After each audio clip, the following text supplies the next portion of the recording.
Bonjour et bienvenue dans le podcast du Human Factor.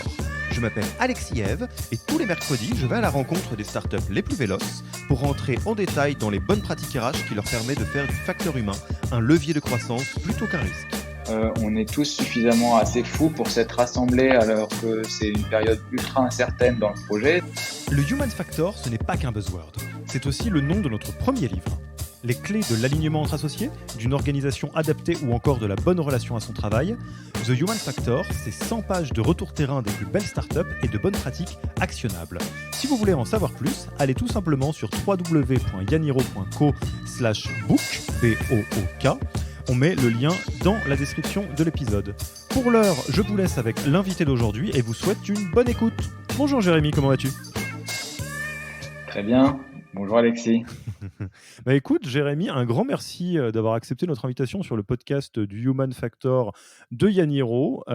Tu aurais pu faire partie des fières boîtes qui étaient dans notre hors-série Wilco, parce que je pense qu'on s'est connus d'assez loin via Wilco. Mais là, alors je ne sais pas si c'est une chance ou une malchance, ça sera à toi de me dire, tu es dans la série, tu n'es pas en hors-série parce que Jérémy de Libéo, on va avoir un épisode direct sur un sujet qui est assez intéressant et franchement, je suis très content de pouvoir enregistrer avec toi aujourd'hui, toujours à distance. Hein. Là, on n'a malheureusement pas la possibilité de se voir en vrai, mais je pense que ça va être très chouette quand même.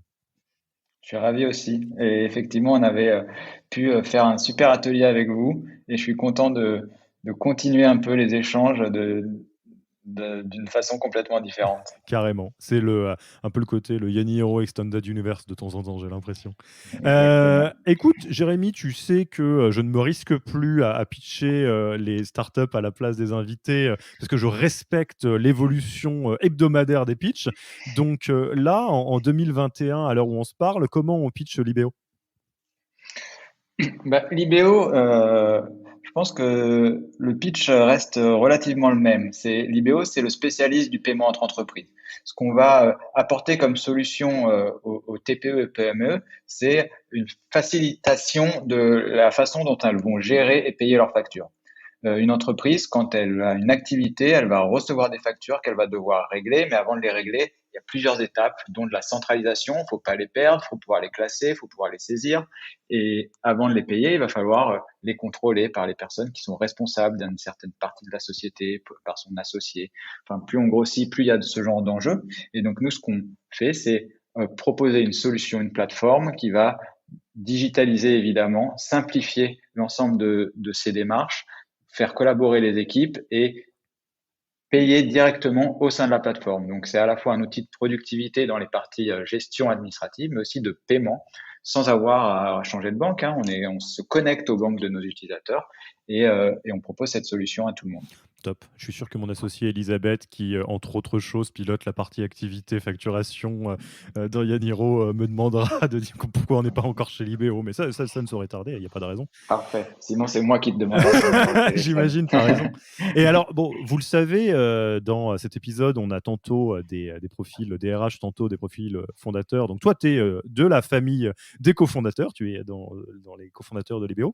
À l'heure actuelle où on se parle, vous êtes combien et c'est quoi la projection pour fin d'année, parce que ça va avoir un petit rapport avec ce dont on va parler aujourd'hui.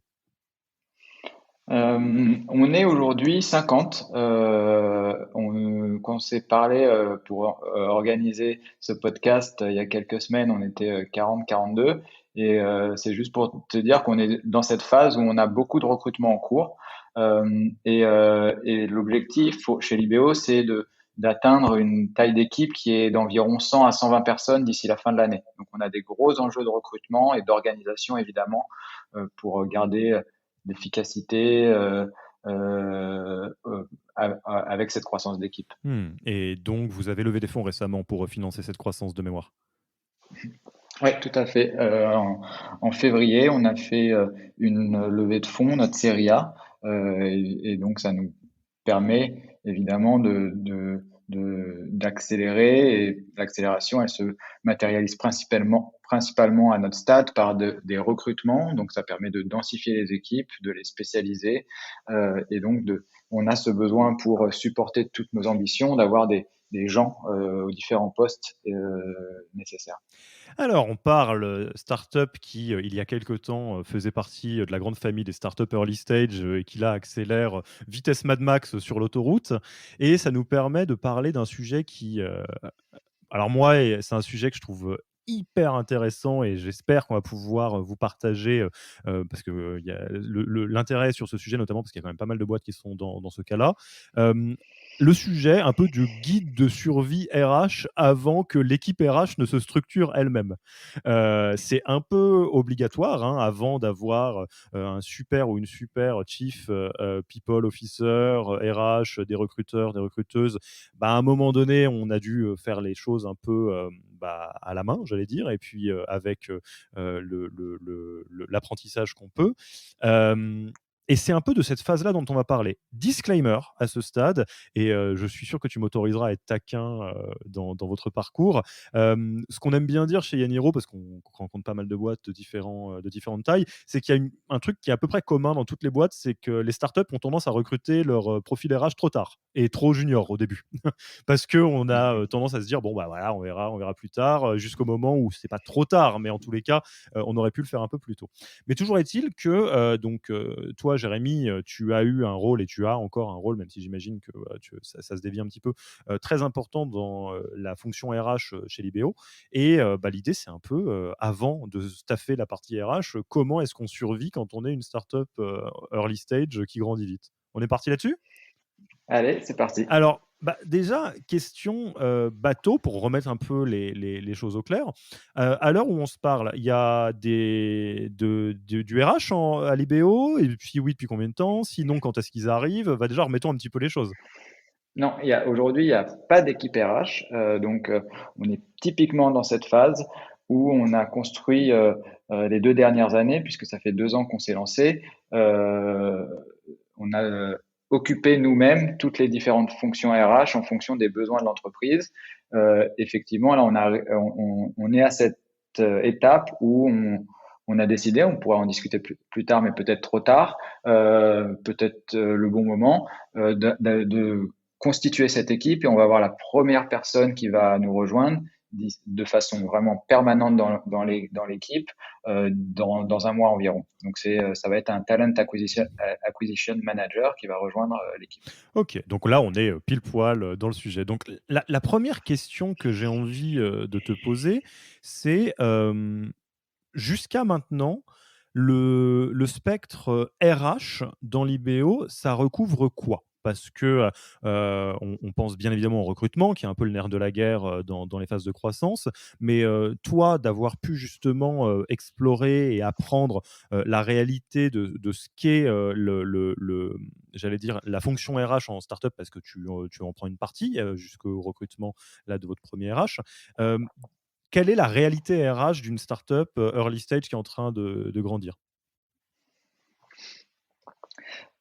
Alors aujourd'hui, le spectre justement a bien grossi ces dernières semaines parce que en plus de recrutement, on a des enjeux de faire progresser les gens, faire évoluer les personnes et euh, maintenir la même atmosphère, la même culture, avec une équipe qui n'est plus une famille. C'est plus 6, 7, 8, 10 personnes qui sont quasiment sur le même bureau, qui discutent, qui prennent facilement tout leur déj ensemble, qui prennent éventuellement une bière ensemble. Alors modulo la période Covid qui a encore plus complexifié ce genre d'interaction, qui les a parfois améliorées, parfois détériorées. Mais, mais aujourd'hui, le spectre il s'est élargi. C'est vrai qu'au tout début de l'entreprise, on n'a pas forcément connaissance de tous les enjeux. Le mot RH pour des fondateurs early comme on l'était, on va souvent le résumer à la fonction vraiment très administrative. On n'a pas forcément au début conscience de ces notions de culture, de valeur. Parfois, on peut même dire qu'est-ce que c'est que ce pipotage dont on nous parle et dont on nous bassine dans les articles et dans les bouquins. Mais c'est vrai qu'au début, on a l'impression que le RH, c'est faire de la fiche de paye, gérer des problématiques avec l'URSSAF, avec la médecine du travail.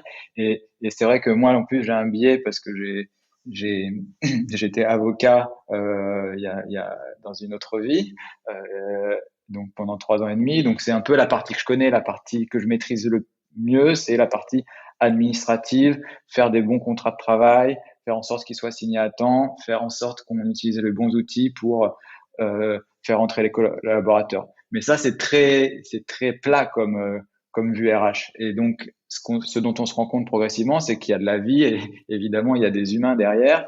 Et il faut savoir, les premières problématiques qu'on va se poser, c'est évidemment le recrutement, comme tu l'as dit.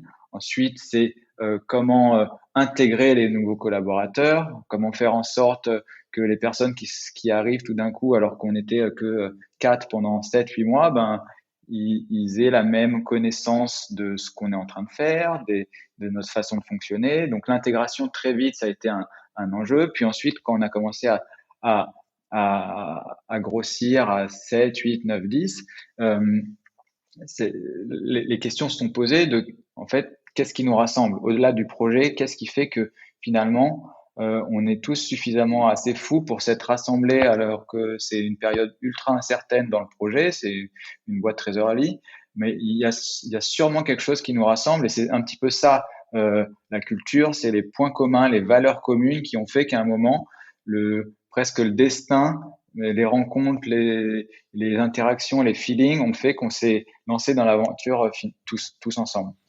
Ouais, donc en fait, c'est rigolo parce que le socle, tu disais très plat et où toi, en plus, coup de bol, tu étais outillé pour ça, c'est du juridico-légal. Quelque part, on le Mm, range dans la même case que bon, bah, il faut faire les statuts, le pacte d'associés et donc des contrats de travail, exactement. plus ou moins. Et ça, quelque part, tu l'as pris à bras le corps. Et après, progressivement, tu as vu les enjeux de bon, bah, du coup, comment on recrute, comment on onboard, comment on développe les talents, un peu de développement RH et surtout comment on consolide une culture. Donc moi, si tu le veux bien, avec la réalité de ce que tu as fait, de la manière dont tu t'y es pris et des réussites et des fails que tu as pu avoir sur le chemin, justement, le sujet, c'est un peu guide de survie RH, comment on gère le sujet RH en early stage. Donc moi, je serais assez curieux de voir point par point comment tu t'y es pris pour bah, concrètement essayer de prendre le sujet en main, étant entendu que c'est évidemment, à part sur la partie juridique, pas ton background de base. Donc il a fallu apprendre en quatrième vitesse sur chaque sujet. Donc si on prend le premier, peut-être celui qui vient le plus naturellement, le recrutement, sans même parler de ce que tu as fait ou de comment vous y êtes pris. Toi, comment tu as abordé la question? Comment tu t'es dit, bon, alors maintenant, l'IBO, c'est bien, on était 4, 5, 6, mais on voit que la mayonnaise prend, donc le recrutement, ça devient quelque chose qu'on doit faire de manière un petit peu plus industrielle. Euh, à partir de ce moment-là, comment tu fais pour te dire, allez, on va essayer de step up notre game sur le recrutement? Mm. Avant même d'être 6-7, je vais même parler Ouais, t'as des raison. tout premiers Commence. recrutements d'ailleurs. Parce que ça, c'est une étape super importante et pour le coup, je pense qu'on l'a plutôt bien réussi en ayant trouvé des gens qui, jusqu'à aujourd'hui, euh, enfin, apportent énormément et se sentent impliqués quasiment enfin, pas quasiment, se sentent impliqués comme des fondateurs, des constructeurs de l'IBO. Et ça, c'est à mon avis super difficile parce que on parle d'une époque où un début de projet, il y avait forcément pas de financement, il y a pas de certitude, c'est pas aussi clair, aussi bien articulé que ça peut l'être plusieurs mois, plusieurs semestres après la vision de l'entreprise, où est-ce qu'on veut l'amener, on construit, on réfléchit, et comment on va faire pour trouver des gens qui sont à la fois très bons, parce qu'on a évidemment toujours cet objectif d'avoir des super talents, et à la fois capable de se dire plutôt que aller dans une boîte avec beaucoup plus de sécurité, une startup plus late stage ou une boîte plus traditionnelle, je vais rejoindre ce projet de 3 personnes qui savent à peine expliquer leur projet et qui peuvent pas me payer quoi. Donc c'est assez marrant. Je trouvais comme étape et, évidemment donc les moyens étaient limités et le premier réflexe à mon avis à avoir c'était capitaliser sur le réseau qu'on a pu construire. Nous, on avait tous, avec mes associés, globalement plus de 10 ans d'expérience. Donc ça peut être parmi nos anciens emplois, parmi nos anciennes écoles. C'est là qu'on a été pioché au début pour trouver. Au début, c'était un stagiaire. Rien que trouver un stagiaire, c'est difficile, mais aujourd'hui, c'est de trouver un stagiaire qui va nous aider aussi à ajouter de la force vive et avoir la capacité de monter en puissance avec nous. Et on a trouvé notre premier employé comme ça, en allant sur les écoles, quelqu'un qui aurait pu très facilement aller en fonds d'investissement ou dans une grosse start-up et comment on a réussi à le convaincre? Bon, déjà, c'est en montrant quand même un certain niveau de sérieux dans le projet. Donc, c'était arrivé quand même avec certaines convictions sur la vision et la construction de l'IBO. Mais aussi, il a fallu trouver des gens qui ont ce profil d'entrepreneur. Et c'est super rare de trouver des gens aujourd'hui qui ont envie très tôt de se dire ok, bah j'ai pas l'assurance que je peux avoir dans un autre job, mais moi c'est comme ça que je veux travailler, c'est un peu dans cette incertitude et c'est comme ça que je vais m'épanouir. Et donc les deux choses que je peux dire, encore une fois, enfin, j'aime beaucoup le titre guide de survie RH, mais il y a rien enfin, c'est dur il y a pas de science sur ce sujet. Ce que je veux dire, c'est que chacun a un peu sa petite sauce, et nous, on va dire que c'est la nôtre, mais c'est chercher des gens qui étaient très entrepreneurs dans l'âme et aller chercher dans les réseaux, donc dans les écoles dans lesquelles on était. Alors pour le coup, assez tôt, on a pu rejoindre des incubateurs comme Wilco, et donc eux, ils vont pouvoir te mettre en contact. Ils ont des mailing lists avec des super candidats, ce genre de choses. Donc c'est des gens qui sont familiers avec ce genre d'aventure, et c'est comme ça qu'on a réussi à construire les premiers recrutements. Alors, ce qui est très drôle, et tu as raison, hein, c'est entre guillemets chacun sa petite popote, et le début est forcément artisanal. Moi, ça me fait penser à la même logique que trouver les premiers clients. Dans Exactement. 99% des boîtes, quand on demande bah, comment je fais pour trouver les premiers clients, est-ce que je lance du SEO, un blog, enfin un truc qui va faire des fruits dans 6 mois, la réponse est non. La réponse c'est mouline un petit peu tous les gens que tu connais, les réseaux de réseaux, et tes 50 premiers clients ou je sais pas combien, essaye de les trouver comme ça, et il n'y a pas de science globalement. Et en Ouais, fait, c'est la même chose pour les premiers talents en réalité. exactement. C'est la même mécanique.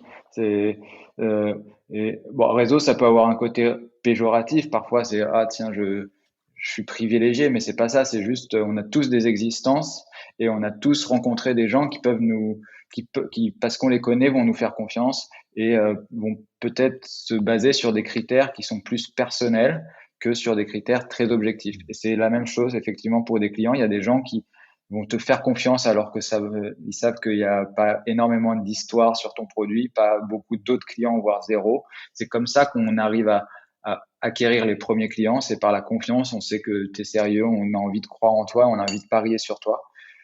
Et là, c'est la même chose pour les premières personnes qu'on recrute. Alors effectivement, du coup, moi ce que je retiens, c'est que sur ça comme pour le reste, la phase de 0 à 1 en startup, de toute façon, c'est le bon sens paysan, la petite popote perso, et on teste plein de trucs et on voit ce qui marche. Très bien. Fast forward sur le recrutement, sur la phase de 1 à 10. C'est très bien. L'IBO commence à avoir une existence de plus en plus prononcée. On est, comme je disais, 6, 7, 8, je ne sais pas trop. Vous vous rendez compte que le recrutement va devenir une part de la boîte. Là, comment tu t'y prends? Comment est-ce que tu te dis, bon là maintenant, faut qu'on passe de l'artisanat à quelque chose d'un peu plus solide, tu le prends par quel bout? Ouais. Nous, la façon dont on a construit les choses, c'est pas, c'est vraiment séquentiel par rapport à des objectifs qu'on avait à un moment donné. Ce que je veux dire par là, c'est qu'on s'est pas dit, euh, OK, dans une boîte de 10-15 personnes, il y a un organigramme type, si tu regardes l'organigramme type d'une boîte avec des fonctions marketing, des fonctions sales, des fonctions tech, des fonctions produits, qui sont à peu près les fonctions métiers dont on a besoin. Mais on s'est dit, à cette étape de la boîte, où est-ce qu'on a besoin de mettre le plus de focus? Ça a permis de concentrer toutes les énergies au moment où il y en avait peu et à un moment où la dispersion elle peut être fatale sur certains recrutements clés pendant 3, 4, 5 mois. Ce que je veux dire par là, c'est qu'au tout début, évidemment, il a fallu, on savait qu'il y avait un gros effort tech parce qu'on a un produit qui a une grosse complexité technique et avant de pouvoir l'amener sur le marché, c'est pas juste 4 semaines ou 3 mois pour faire un POC et mettre les premiers clients. On fait du paiement, il y a des infrastructures de paiement à réaliser, donc il y avait plusieurs mois de développement. Donc on s'est dit, avant même de réfléchir à staffer des équipes marketing, des équipes sales, concentrons-nous sur les fonctions de développement et de produits. Et donc cette séquence, elle nous a permis systématiquement de rendre efficace et efficient nous, nos efforts en tant que fondateurs sur les recrutements. Ensuite, de façon très pratique, donc c'était les équipes tech au début, on a essayé déjà de discuter avec d'autres fondateurs pour savoir quelles étaient les techniques qui étaient utilisées, les outils qui étaient utilisés, les meilleurs canaux. Et donc, on a commencé à utiliser des canaux de recrutement spécifiques sur la tech, des cabinets spécifiques sur la tech, parce que évidemment, quand t'as même pas d'existence externe ou quasiment pas, peut-être une page LinkedIn à l'époque, les gens ils vont pas venir vers toi. Donc il a fallu aller chasser pour aller chercher justement toujours ces candidats qui ont envie de rentrer dans un projet entrepreneurial par ces canaux dont on nous a parlé. Voilà, c'est principalement des gens qu'on connaissait, qui avaient monté des boîtes un peu plus grosses, et c'est comme ça qu'on a récupéré les premiers tips de recrutement. Et ça, on l'a fait systématiquement. Ensuite, parce qu'on s'est dit, OK, le produit est bientôt prêt, il va falloir améliorer la marque, la reconstruire, réfléchir aux canaux de distribution. On a construit l'équipe marketing. Ensuite, on a lancé le produit. À un moment, on avait besoin de vendre. On a lancé une équipe sales. Ensuite, on avait des clients. On a fait une équipe customer success. Et évidemment, à chaque étape, l'avantage, c'est que tu as appris beaucoup de la façon dont tu fais les recrutements. Au début, tu es un peu à la one again. OK, je fais un entretien, je le prends au téléphone. Est-ce que j'ai des questions template, etc. Non, au début, c'est vraiment un premier entretien, deuxième entretien. On sait pas faire, mais on juge beaucoup au feeling et progressivement, on voit des choses qui marchent et on se dit bon, ok, là, on commence à en avoir plus. On a vu que ça avait marché pendant notre première phase. Pendant la deuxième phase, on va essayer d'améliorer les choses. Donc, on va faire des questionnaires. On va faire une page où il y a des questions qu'on a l'habitude de poser. On sent que ça va donner de la fluidité à l'échange et ça va permettre, si c'est pas systématiquement moi qui fais l'entretien, moi ou X, on a toujours un peu le même template. Ça permet d'avoir quand même les mêmes grilles de jugement. Et progressivement, à chaque fois dans chacune de ces étapes, on essaye d'améliorer quelque chose de façon incrémentale. Essayer de vouloir tout faire parfaitement au début, c'est bien, mais on n'est pas non plus des consultants. Et je pense que quand tu es au début dans une startup, tu peux pas te dire je veux le meilleur process possible avec toutes les guidelines qui sont mis dans tous les meilleurs bouquins, avec une scorecard. Déjà, on sait pas, tu vois. On apprend sur le tas, donc faut faire progressivement et de façon et améliorer, toujours itérer sur la meilleure façon de faire progresser ton process. Ouais, donc là, si je résume, globalement, il y a et ça c'est vachement important, choisir ses centres de focus, dire bon, bah là, en fait, de le traiter comme un chantier comme les autres, en fait. C'est vraiment une étape où Exactement. le RH n'a pas une place particulière, c'est un sujet stratégique comme un autre. Et du coup, on y Mm. met l'énergie en se disant bon, bah là, qu'est-ce qu'on fait pour être très très bon sur notre équipe tech, par exemple. Euh, Après, il y a l'excellente pratique très, très utilisée en startup, mais ô combien efficiente de aller voir le voisin de la startup d'à côté à peine en avance en lui disant merde comment tu fais pour Ouais, commencer. Et ce que j'aime bien dans ce que tu dis, c'est assumer le côté amélioration continue, de dire on teste quelque chose, à la fin d'une itération on se dit bah, qu'est-ce que on pourrait faire mieux, ou qu'est-ce qui a marché, qu'est-ce qui n'a pas marché, et petit à petit on itère bah, jusqu'à ce que ça s'améliore. exactement.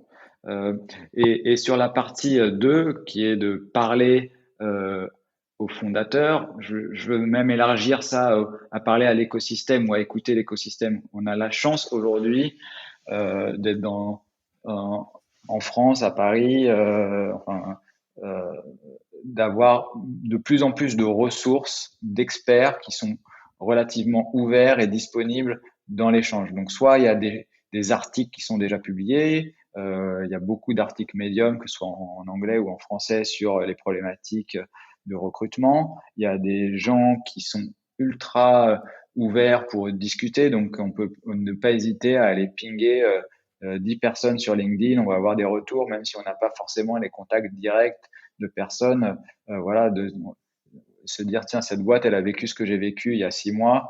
Je pense qu'elle serait, la plupart, ils sont ravis de se dire, ok, ben, je vais pouvoir donner quelques tips. Donc, ça veut pas dire que tout le monde va répondre, mais faut y aller, quoi. Faut prendre sa chance et on trouve en général des gens qui vont être dispo. Et c'est pareil avec les incubateurs. Il y en a de plus en plus. Il y a de plus en plus de personnes expertes qui peuvent soit répondre directement, soit en relation, nous mettre en relation. Hmm. Et donc ça, c'est, parce que je focalise vraiment sur la notion de guide de survie, de en gros comment on fait pour, structurer la partie RH. Là, la première étape, c'était, bon sens paysan, tout à la mano parce que de toute façon quoi d'autre, hein, au début. Là, on commence à raffiner un peu l'approche en se disant: «Bon allez on benchmark, on itère», et j'imagine que ça marche pour le recrutement, mais que ça a marché sur d'autres sujets, sur l'onboarding, peut-être sur, les packages de REM ou des choses comme ça. À quel moment de l'évolution de l'IBO, cette approche un peu qu'on vient de décrire là de s'inspirer d'ailleurs, d'itérer et de faire un petit peu petit à petit. À quel moment cette approche a trouvé ses limites, tout ou partie, et a dû être complétée ou remplacée par quelque chose de différent? Euh, alors, c'est plutôt compléter que remplacer parce qu'il y a toujours des bonnes pratiques à aller récupérer dans de la lecture et dans l'écosystème. Encore une fois, il faut jamais essayer de répliquer de façon mécanique ce qui a été écrit parce que chaque situation est spécifique. Il n'y a pas de science de comment recruter en early stage. Ça dépend de plein de paramètres. Quelles sont nos compétences à nous? Quel est le stade? Mais le stade, c'est pas forcément le nombre d'employés. Ça peut être le nombre d'employés, la maturité du produit, le financement. Donc, il y a plein de critères croisés. Donc il y a jamais exactement la bonne méthode à suivre. Par contre, lire, ça nous permet de créer notre propre méthode.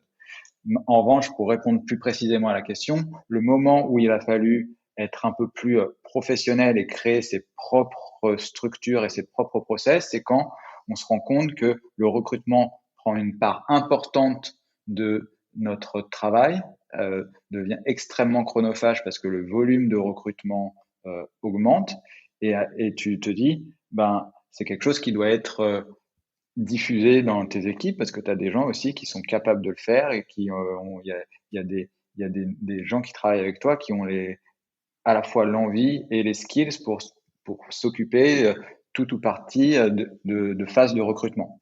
Et donc, à partir de ce moment-là, tu peux plus gérer les choses selon tes propres habitudes qui sont pas forcément écrites et pas forcément structurées. Et c'est là où tu commences à rentrer dans une dynamique où tu dis quelles vont être les premières choses que je veux normaliser, réglementer, pour que ce soit un process qui fasse partie de notre savoir-faire. Et ce savoir-faire, comme ça, il peut être transmis aux nouvelles personnes qui vont faire des recrutements, qui elles-mêmes vont pouvoir le transmettre. Et comme ça, on construit cette machine à recruter.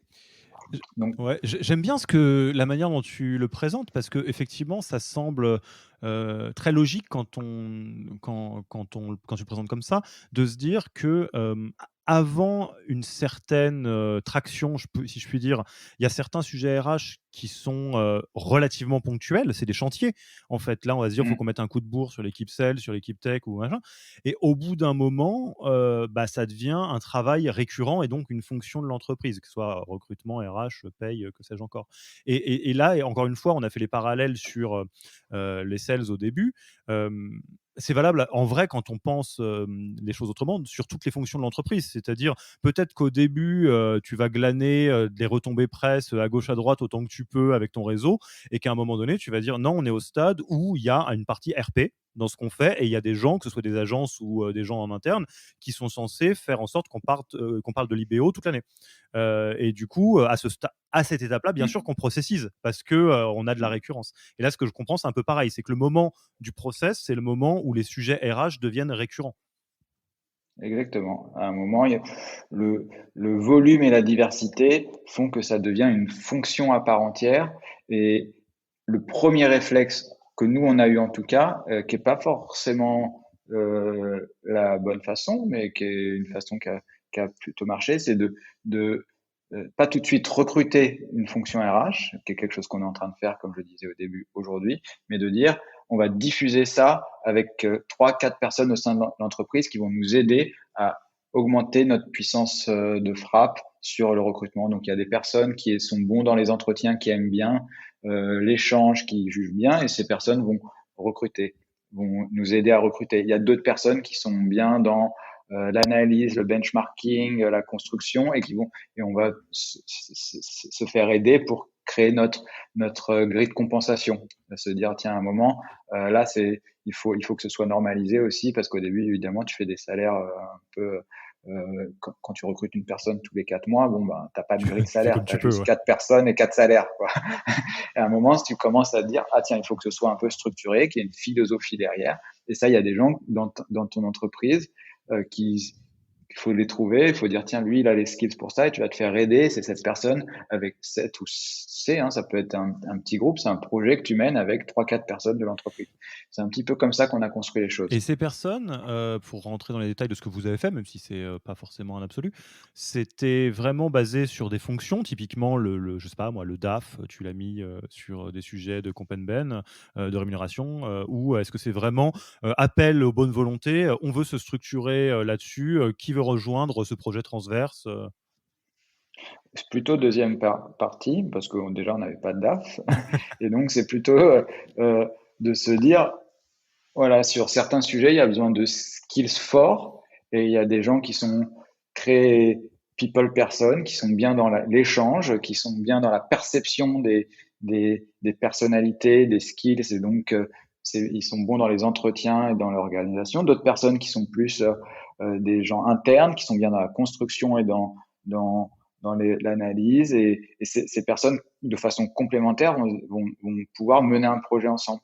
Donc, en fonction des skills, on va se dire, tiens, ces personnes vont être bien pour mener les process de recrutement. L'autre, c'est quelqu'un qui en général fait ses recherches ultra détaillées et aime bien cruncher des Excel. Donc, c'est plus logique qu'il soit sur la partie compensation. Je schématise, mais c'est des forces que chacune des personnes a. Et tu vas essayer de piocher comme ça dans les forces de ton équipe, mais ça peut être un dev qui fait ça, un mec en gros qui s'occupe de la culture, quelqu'un en marketing qui s'occupe de, du process de recrutement. C'est vraiment chacun, on a été pioché vraiment dans chacune des équipes et dans chacun des métiers. Ouais, bah, et puis alors tu t'en doutes, on n'a que de l'amour à apporter à cette logique d'organisation du travail par les talents, hein. Que ce soit dans le leadership, le management ou en général, c'est une manière, maligne et très vertueuse pour tout le monde de travailler.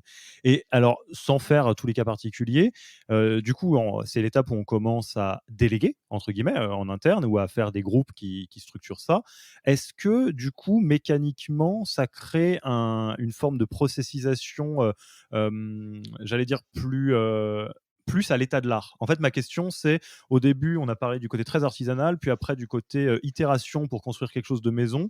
Est-ce que à cette étape-là, même si ce n'est pas encore des professionnels purs et durs qui sont RH entre guillemets en tant que métier, est-ce que on commence à arriver à, vu que moi je gère la partie entretien de recrutement, je vais peut-être me renseigner sur les meilleures pratiques du marché, ou c'est pas encore maintenant?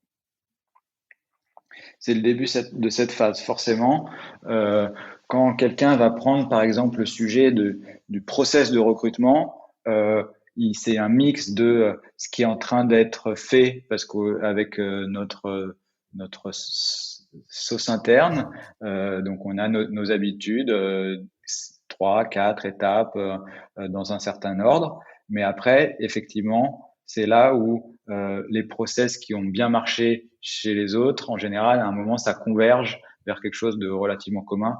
Notre vocation, c'est pas de réinventer la roue, c'est de garder notre personnalité dans des process qui sont déjà super efficaces dans d'autres boîtes. Hein.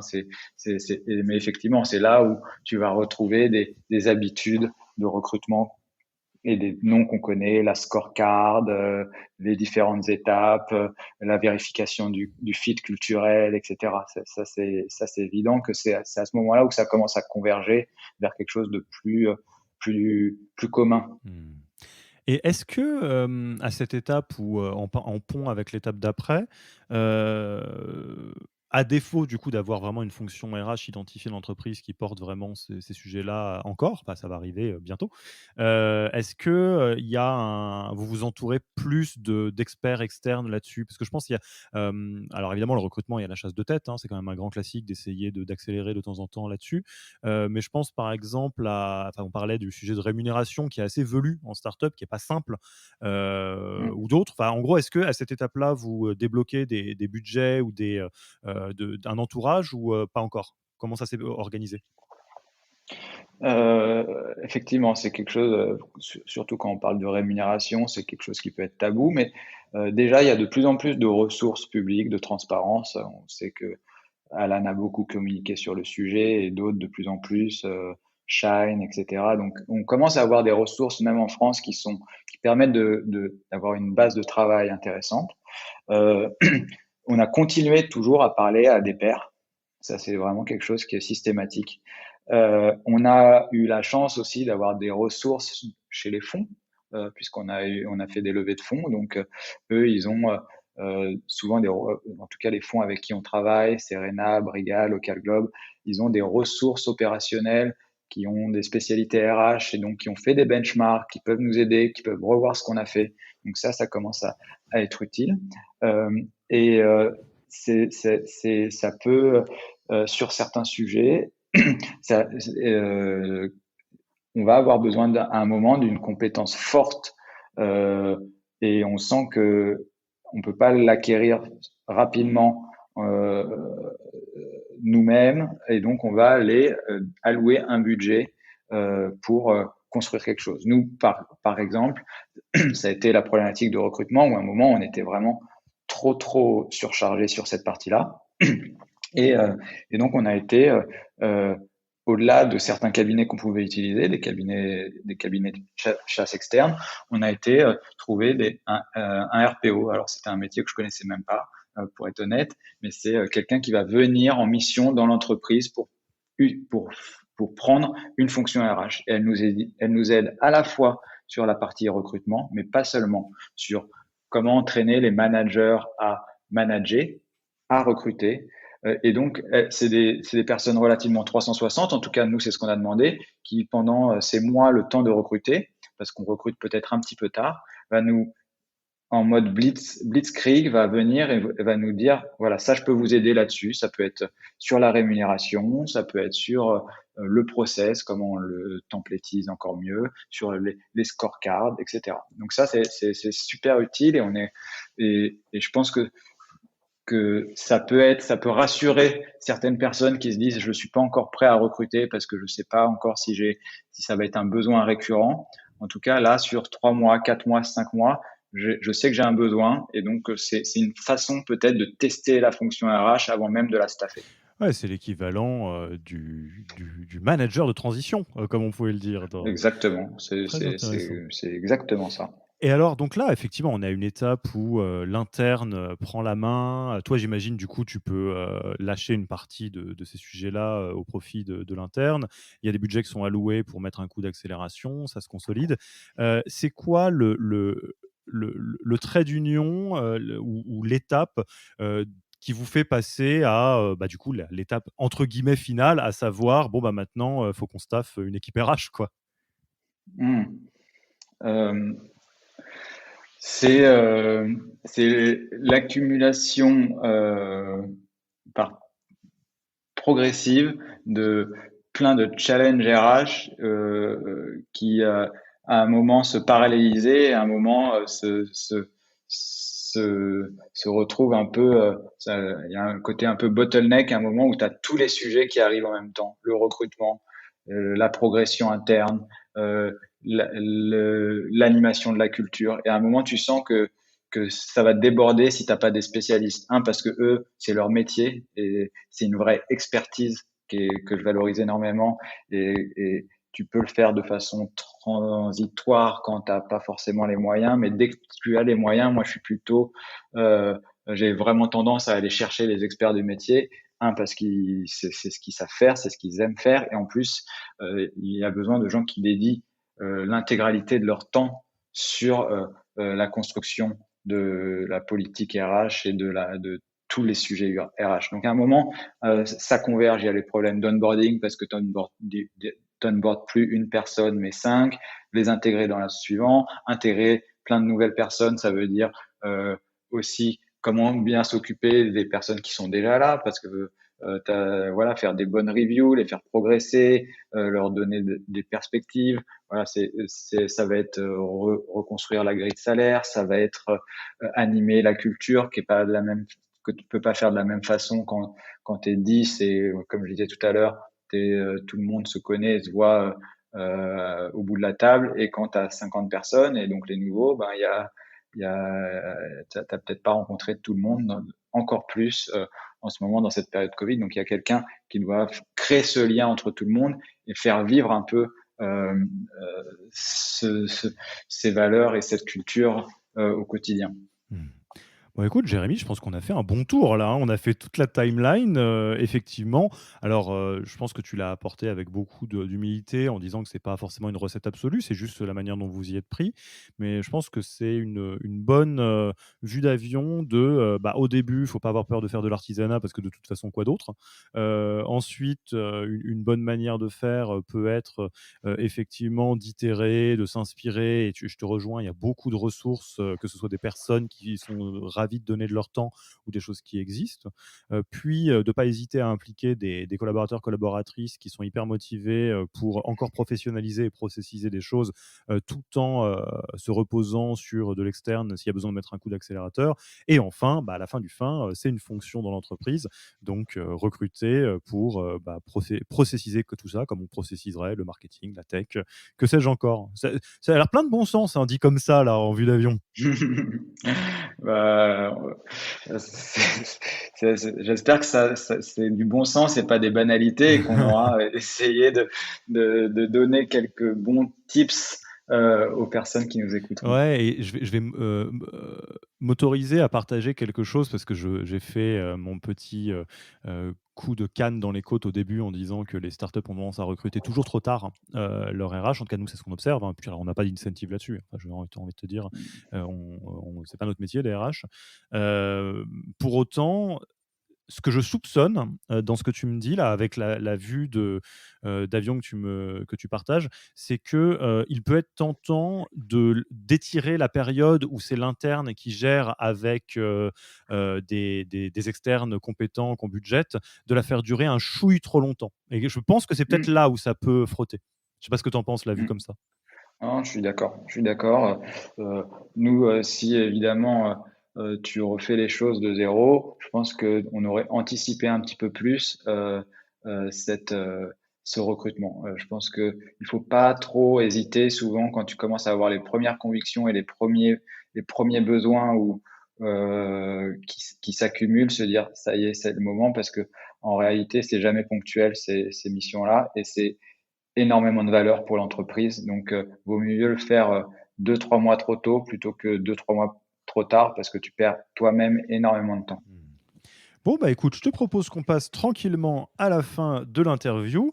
Première question, si quelqu'un qui nous écoute a envie d'engager la discussion avec toi sur ce sujet, sur un autre, où est-ce qu'on te retrouve? Bah, tout simplement sur LinkedIn, voilà, Jérémy Attuil, et ravi de pouvoir échanger avec les personnes. Alors, on a parlé aussi de la vertu de l'apprentissage, de se former, des ressources qui existent sur ces sujets ou sur d'autres.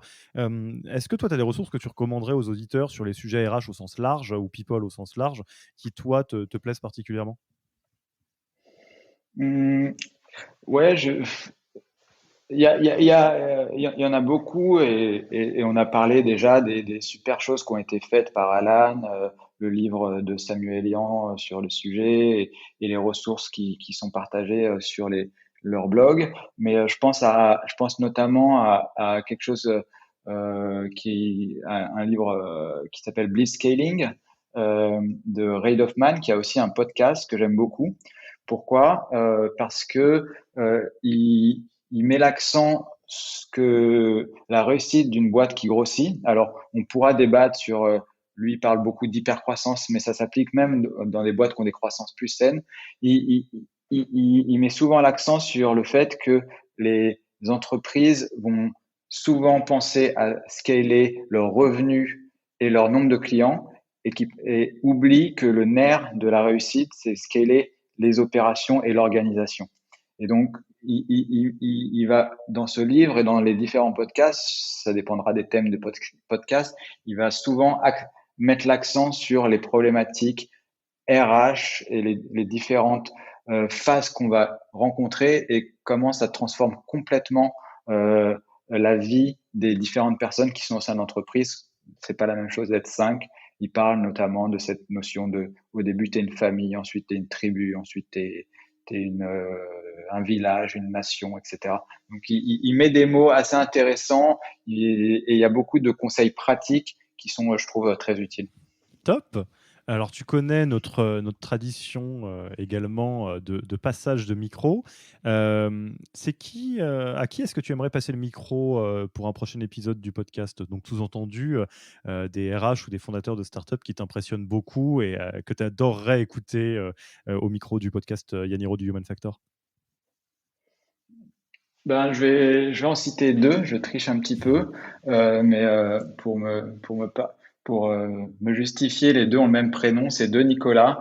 Et donc, je vais citer Nicolas Hernandez, le fondateur de 360 Learning, qui est une boîte qui a énormément réfléchi sur la culture d'entreprise avec une approche très singulière et très forte qui, je pense, contribue au fort succès de la boîte 360 Learning.